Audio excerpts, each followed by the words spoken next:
Bismillahirrahmanirrahim. Alhamdulillah hamdan katsiran tayyiban mubarakan fihi kama yuhibbu rabbuna wa yarda. Wa asyhadu an la ilaha illallah wahdahu la syarika lahu wa asyhadu anna Muhammadan 'abduhu wa rasuluh. Sallallahu ala nabiyyina Muhammad wa ala alihi wa sahbihi amma ba'd. Khawadi fiddin azakumullah. Kita melanjutkan pembahasan kita. Terakhir pembahasan tentang masalah perempuan yang mestinya kita cari untuk kita nikahi sebagai pendamping hidup kita. Tentunya kebalikannya, seorang wali dan bahkan seorang perempuan berhak untuk memilih calon hidup dia, yang akan membimbing dia, yang akan membawa dia ke alam akhirat dengan tentunya keselamatan yang akan diraih dan dicapai. Wallahul musta'an. Tentu laki-laki yang datang melamar, yang dipilih tentu adalah yang beragama. Kemudian akhlaknya bagus. Akhlak ini dalam makna yang sangat luas, ya ikhwan fillah azakumullah. Makna yang luas. Akhlak ada dalam dada. Seperti misalnya rajin. Rajin itu termasuk akhlak. Rajin. Kemudian juga penyabar, tahammul. Sekian banyak akhlak yang perlu kita miliki atau dimiliki oleh orang yang mau melamar putrinya seseorang. Akhlakul karimah. Rajin ibadah tapi malas bekerja atau malas mencari nafkah. Baik. Atau malas melakukan sesuatu yang bahkan bermanfaat untuk dirinya sendiri. Tidak tahu apa yang mesti dia lakukan dan apa yang harus dia dahulukan. Karena masalah-masalah kehidupan ini ada yang perlu didahulukan, ada yang dibelakangkan. Baik. Ada yang harus disegerakan. Wala haula quwwata illa billah. Ini masalah akhlak. Ya, ini bicaranya Masya Allah sopan. Baik. Gampang menyapa, memberi salam, gampang tahun, gampang memberi faedah, gampang memberi manfaat untuk saudaranya. Ini husnul khuluq. Laki-laki yang seperti ini yang tentunya dicari untuk dijadikan mantu. Demikian juga yang ketiga, mestinya laki-laki yang melamar ini yang dipilih, ya tentunya yang gagah. Baik. Kemudian yang keempat, ya ini tentunya dia yang kaya. Dia memiliki kemampuan. Sebagaimana kata Rasulullah sallallahu alaihi wasallam, "Man istata'a minkumul ba'ah." Ba'ah di sini diartikan oleh para ulama kita bahwa kemampuan dia untuk jima dan kemampuan dia untuk memberi mahar. Seterusnya tentunya adalah nafkah. Nafkah untuk istrinya. Baik. Wallahul musta'an. Tentu juga kita sebelum melangkah ke masalah pernikahan kita harus tahu tentunya apa syarat-syarat untuk orang melakukan pernikahan. Jadi pertama bahwa kedua mempelai laki dan perempuan harus ridha dengan pernikahan itu. Tidak boleh dipaksa. Tidak boleh dinikahkan seorang perawan oleh walinya sampai dia minta izin. Dan tidak boleh dinikahkan seorang janda oleh walinya sampai wali ini melakukan musyawarah dengan janda tersebut. Sehingga tidak boleh dipaksa. Baik, kalau memang dia tidak suka, maka jangan dipaksa. Wala haula quwwata illa billah. Baik, jangan dipaksa. Demikian pula selanjutnya, kalau perempuan ini memilih seorang laki-laki yang tidak sekufu dengannya dalam masalah akhlak, dalam masalah agama, maka walinya tidak boleh menikahkannya. Baik, tidak boleh menikahkannya. Karena dia akan menterlantarkan tanggung jawabnya. Kalau dia nikahkan perempuan, apakah itu anaknya atau ponakannya atau orang yang dalam tanggungannya kepada laki-laki yang tidak beragama, tidak berakhlak, maka sungguh dia telah menyia-nyiakan amanah yang dibebankan di atas pundaknya. Baik.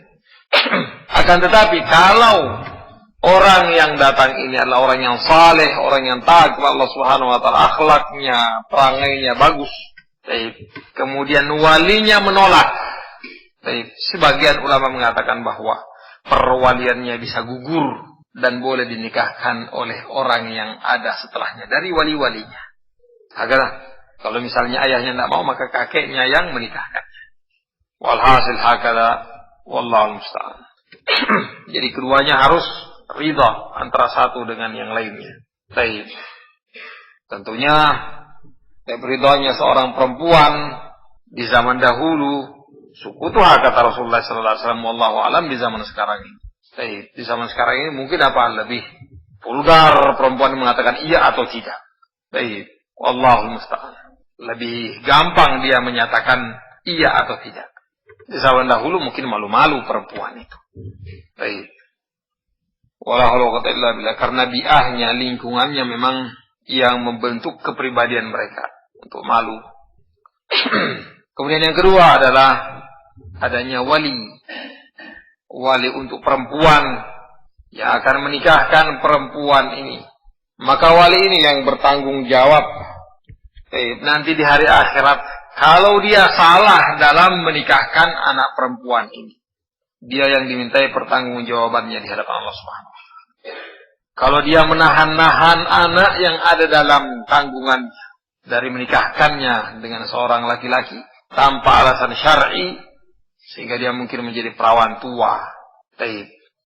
Menjadi perawan tua, susah hidupnya di dunia dan tak pernah disebut setelah matinya. Karena tidak ada anak keturunannya.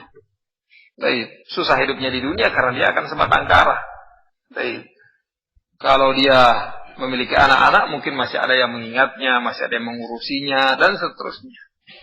Dan seorang wali ini kalau dia tidak becus dalam amanah ini, maka sungguh dia telah berlaku zalim, melakukan kesalahan, salah dia dan berdosa dia terhadap Allah Subhanahu wa taala karena tidak menunaikan tugas dan amanah ini. Dan juga dia zalim terhadap anaknya karena dia tidak menikahkannya padahal dia sudah siap untuk nikah. Dan zalim terhadap orang yang melamar ini karena orang melamar ini sebenarnya dia memiliki hak untuk menikahi anak perempuannya karena dia mungkin soleh, sekubu dengan anak yang bagus ini pula. Wala quwwata illa billah. Kemudian setelah itu adalah syahid. Adanya saksi yang menyaksikan pernikahan itu. Adanya saksi yang menyaksikan pernikahan itu.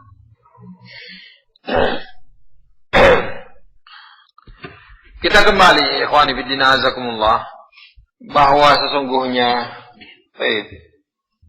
untuk seorang wali mengangkat seorang laki-laki menjadi mantunya atau suami dari perempuan yang dia tanggung kewaliannya, dia memilih misalnya orang-orang yang taat kepada Allah Subhanahu wa taala sebagaimana kata Allah Subhanahu wa taala menceritakan tentang Nabiullah Musa alaihissalatu wassalam bersama dengan orang saleh yang ada menghuni negeri Madian. Ketika sang orang saleh ini didatangi oleh Musa alaihissalatu wassalam dan menceritakan segala sesuatunya, dia mengatakan inni uridu an unkihaka ihdabnatayya hataini ala an ta'jurani thamaniya hijaj fa in atmamta 'ashran fa min 'indik wa ma uridu an ashqa 'alaika satajiduni insyaallah minas salihin. Yang sebelumnya perempuan ini, anak orang saleh ini, ya perempuan juga salehah, dia mengatakan kepada ayahnya, ya abati istajir fa inna khaira man istajartal qawiyul amin. Wahai ayah, aku angkat dia menjadi seorang pegawai atau pekerja kita. Karena sebaik-baik orang yang engkau angkat menjadi pekerja atau pegawai kita adalah al-qawiyul amin, orang yang kuat, lagi terpercaya, penuh amanah. Kuat di sini, dia tahu kerjanya apa dan dia mampu melakukannya. Kuat dalam artian kecerdasannya mungkin, fisiknya, keterampilannya dan segala sesuatunya qawi. Ada kuat badannya, berotot, tapi tidak tahu apa yang dilakukan. Ini juga lemah namanya, lemah akalnya. Walaupun jasadnya, walaupun fisiknya biasa-biasa saja, tapi dia tahu dan dia berakal, bahkan mungkin bisa lebih kuat dari orang yang berotot. Dia dengan akalnya melakukan sesuatu yang bisa terlaksana walaupun bukan dengan tenaga yang sangat kuat. Mungkin ada. Al-qawiyul amin, yang kuat lagi terpercaya, kuat dan terpercaya. Ada juga, banyak juga orang yang kuat kerja, kuat cerdas juga, tapi tidak terpercaya. Ngambil harta orang lain, ngambil harta milik majikannya, tuannya, tidak amanah, membiarkan sesuatu milik tuannya rusak begitu saja, terbengkalai. Dan termasuk dia di antara orang-orang yang dimintai pertanggungjawabannya di hadapan Allah Subhanahu wa taala.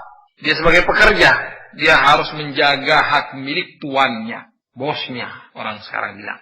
Baik, menjaga dari kerusakan, menjaga dari ini, menjaga dari itu. Walhasil hakala.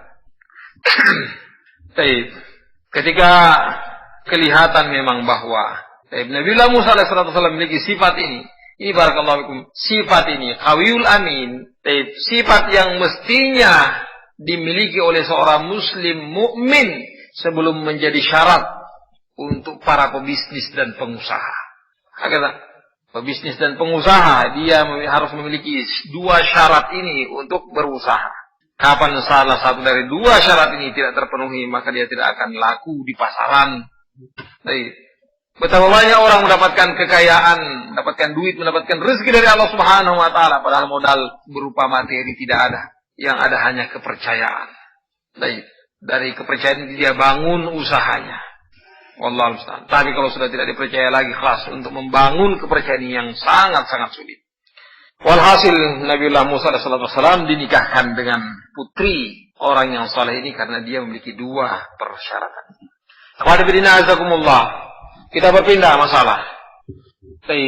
Ternyata ikhwani fillah azakumullah, ada perkara-perkara yang terkadang menjadikan orang segan untuk melakukan pernikahan atau takut, bisa dikatakan demikian, untuk melakukan pernikahan. Padahal dia sudah mampu untuk menikah. Umurnya sudah cukup, misalnya. Ada pekerjaannya. Kemudian dia sehat walafiat. Zahir, secara zahir. Allahumma kalau mungkin dia tidak bisa ini dan bisa itu. Yang kita tidak tahu. Tapi kalau kita mendapati orang tersebut memiliki kemampuan, kita nasihati untuk dia bisa menikah agar supaya mendapatkan keutamaan yang lebih banyak dan lebih banyak. Termasuk di antaranya perkara-perkara yang menghalangi orang melakukan pernikahan adalah rasa takut itu sendiri, yang syaitan menakut-nakutinya. Asy-syaitanu ya'idukumul faqra wa ya'murukum bil fahsya wallahu ya'idukum maghfiratan minhu wa fadla. Syaitan senantiasa menakut-nakuti dia dengan kefakiran. Syaitan akan datang kepada dia, kau makan apa nantinya? Kau ini belum punya pekerjaan tetap. Juga kau masih tinggal sama orang tua engkau. Engkau ini bakal makan apa nantinya? Engkau bakal dan seterusnya. Sehingga dia apa? Dia enggan untuk melakukan pernikahan.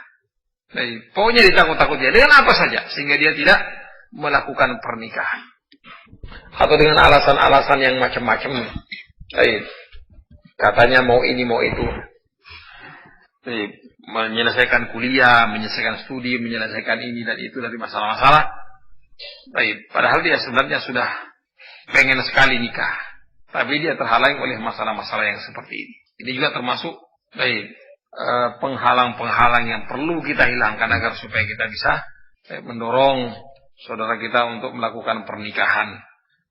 Juga seorang wali tidak boleh menahan-nahan orang yang ada dalam perwaliannya dari menikahkannya kalau memang tidak ada alasan syar'i. Dan tidak mengapa seorang wali untuk memilih dan mencari calon suami untuk anaknya atau orang yang ada dalam tanggungannya. Sebagaimana masyhur dalam kisah ketika Hafsah telah menjanda, Umar bin Khattab radhiyallahu taala anhu menawarkan putrinya ini kepada Abu Bakar As-Siddiq radhiyallahu taala anhu untuk dinikahi. Dan ini sekali lagi bukan aib. Bukan aib. Walaupun untuk suku-suku tertentu dan daerah-daerah tertentu ini dianggap aib besar dan sangat-sangat memalukan. Anehnya kalau sudah hamil duluan baru nikahkan tidak malu. Ya subhanallah. Rasulullah Umar bin Khattab radhiyallahu taala anhu menawarkan kepada Utsman bin Affan radhiyallahu taala anhu. Keduanya enggan untuk menerimanya karena Rasulullah SAW telah menyebut nama Hafsah. Sehingga setelah itu Rasulullah SAW melamarnya dan nikah dengan Hafsah ini. Radhiyallahu taala anha. Hakada. Demikian juga termasuk penghalang, tentang masalah khawatirin dan takut ini banyak, barakallahu fikum, banyak orang padahal yang namanya kekayaan kita sendiri mungkin sebelum kita nikah tidak ada apa-apanya, kita setelah itu Allah Subhanahu wa taala berikan kemudahan dan rezeki yang banyak. Kenapa kita harus menahan-nahan anak kita untuk menikah dengan orang yang mungkin kehidupannya sederhana? Yang penting ada kelihatan dari dia kebaikan-kebaikan, boleh kita nikahkan. Mudah-mudahan setelah itu Allah Subhanahu wa taala membukakan rezeki untuknya. Kata Allah Subhanahu wa taala, "Iyakunu fuqara yughnihimullahu min fadli." Kalau mereka adalah orang-orang miskin, maka Allah Subhanahu wa taala yang akan memberikan kekayaan dari sisinya. Baik. Oleh karena itu Abu Bakar As-Siddiq radhiyallahu taala anhu mengatakan, "Atiullaha fi an-nikah fa innahu munjizum ma wa'adakum." Abu Bakar As-Siddiq radhiyallahu taala anhu mengatakan, taati Allah Subhanahu wa taala dalam permasalahan pernikahan secara khusus dan yang lainnya secara umum, maka Allah Subhanahu wa taala akan memberikan apa yang Allah janjikan untuk kalian, yakni berupa rezeki. Karena orang takut terkadang untuk melakukan pernikahan hanya karena masalah rezeki. Katanya belum memiliki pendapatan yang penghidupan yang mapan, gaji yang cukup, dan seterusnya. Insyaallah setelah pernikahan Allah Subhanahu wa taala akan memberikan apa? Memberikan dan membukakan untuknya pintu-pintu rezeki. Wa hadza mujarrab. Baik. Ada orang ketika dia sendirian, usaha ini lancar, usaha itu macet, usaha ini begitu dia nikah, maka Allah Subhanahu wa taala buka pintu-pintu rezeki. Banyak yang membantu dia dengan doa. Istrinya dia, mertuanya dia, orang tuanya dia sendiri. Sehingga pintu-pintu rezeki untuk dia terbuka lebar. Dan Allah Subhanahu wa taala memang berjanji akan membantu orang yang menikah dengan tujuan untuk iffah, menjaga dirinya. Hakada wallahu musta'an. Kemudian termasuk di antara penghalang-penghalang adalah mahalnya mahar. Mahalnya mahar. Daerah-daerah itu dan suku-suku tertentu mereka membuat mahar yang luar biasa, yang antum mungkin akan mengatakan kalau kayak gini tidak bakal nikah kita. Daerah-daerah tertentu maharnya sampai ratusan juta. Suku-suku tertentu di Indonesia ini. Ditanya berapa maharnya, dia bilang 100 juta, 150 juta. Atau kalau bukan uang mahar, maharnya mungkin tidak seberapa. Tapi uang belanjanya, uang belanja yang dibebankan atas laki-laki ini terkadang terlalu mahal. Uang pesta atau uang walimah namanya. Tapi maharnya lain, uang walimahnya lain. Uang walimah ini yang terkadang terlalu memberatkan karena pengen pesta besar-besaran. Wala haula quwwata illa billah. Sampai harus membayar 50 juta, 75 juta, 100 juta. Ya subhanallah. Ini termasuk penghalang-penghalang. Akhirnya orang tidak bisa nikah karena dihadapkan dengan apa? Dengan beratnya mahar ini, besarnya mahar ini, atau uang yang akan diserahkan untuk acara wanita. Baik. Ada ikhwani fillah azakumullah. Kesimpulannya, baik. Setelah kita tahu dan paham tentang keutamaannya, tentang bagaimana-bagaimananya, tinggal dua. Pertama, orang yang mampu dan orang yang belum mampu. Orang yang mampu inilah yang diperintahkan untuk menikah. Sebagaimana dalam hadis dan sebagaimana dalam ayat Allah Subhanahu wa taala, ya masyarakat syabab man istata'a minkum alba'ata falyatazawwaj. Kalau dia mampu dengan sendirinya melakukan proses itu, maka fadhal silakan. Kalau dia kurang mampu, maka perlu ada orang-orang yang memfasilitasinya. Inilah yang ada dalam firman Allah Subhanahu wa taala, wa ankihul ayama minkum wassalihina min ibadikum wa imaikum yakunu fuqara yughnihimullahu min fadli. Ankihul ayama minkum, nikahkan orang-orang yang tidak memiliki pasangan di antara kalian. Dan apakah itu anak kita atau ponakan kita atau saudara kita, teman kita, hakalah. Wa ankihul ayama minkum, apakah dia memang bujang atau duda, janda atau perawan yang statusnya tidak ada pasangannya pada saat itu. Wa antul ayama minkum wassalihina min ibadikum, dan orang-orang yang saleh dari hamba sahaya kalian, wa imaikum, dan juga hamba-hamba perempuan kalian, nikahkan mereka. Yakunu fuqara, kalau mereka itulah orang-orang yang miskin, tidak memiliki apa-apa, khususnya budak. Budak ini tidak memiliki apa-apa, bahkan dia adalah milik tuannya. Yughnihimullahu min fadli, mudah-mudahan Allah Subhanahu wa taala memberikan keutamaan, memberikan kekayaan dari sisinya. Di sini ada isyarat untuk kita ta'awun, tolong menolong, bantu membantu untuk proses terjadinya pernikahan. Baik. Kalau ada saudara kita mau nikah, yakni kita lihat ya akhiran, bagaimana mau nikah? Dia mengatakan, iya mau nikah, siapa tidak mau nikah? Baik, cuma ada duit atau ada duit tidak cukup misalnya. Orang yang sepertinya perlu dibantu, perlu ditolong, perlu ta'awun kita untuk melaksanakan apa? Pernikahannya. Baik. Dan harus ada orang yang memperantarainya. Dia kan tidak akan mungkin untuk meminta-minta karena malu dia. Agak. Di sinilah letak firman Allah Subhanahu wa taala, "La khaira fi katsirin min najwahum illa man amara bi sadaqatin aw ma'rufin aw islahin bainan nas." La khaira fi katsirin min najwahum, tidak ada kebaikan dari kebanyakan yang mereka perbincangkan, bisik-bisikan, illa man amara bi sadaqatin aw ma'ruf, kecuali orang-orang yang merintahkan untuk bersedekah atau ma'ruf atau islahin bainan nas. Masalah kita, titik permasalahannya adalah apa? Sedekah. Ada orang yang memperantarainya. Dia akan mendatangi, ya, di si fulan itu kita lihat ada, dia sudah ada pengen untuk menikah.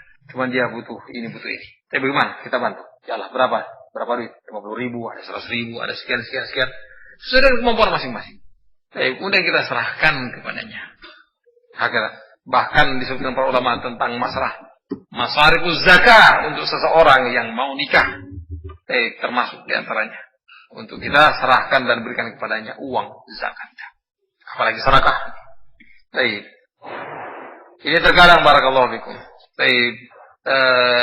terlupakan, maka perlu kita ta'awun. Kita bicarakan, mungkin si bulan bisa membantu sekian lah. La yukallifullahu nafsan illa wus'aha. Atau ada orang yang menanggungnya, dia akan mengatakan, berapa duitmu sekarang? Oh, dia mengatakan sekian. Insya Allah nanti ada yang tanggung walimahnya. Berapa orang yang kita undang? Sekian orang. Selesai. Barakallahu fikum. Ini perlu ada ta'awun. Dan memberikan kemudahan agar supaya gampang dan mudah terjadinya pernikahan. Karena kita sangat mengkhawatirkan. Di zaman sekarang ini, fasilitas untuk orang rusak terjerumusnya ke dalam lembah kehinaan itu terlalu banyak. Mungkin kita lihat anak tersebut masih bagus-bagus saja, padahal kita tidak tahu kalau di kamarnya ada sesuatu yang senantiasa dia lihat. Dari HP-nya mungkin. Dia masuk ke internet, itu awal untuk dia terjerumus ke dalam perzinahan yang betul-betul perzinahan. Wala hawla wala quwwata illa billah.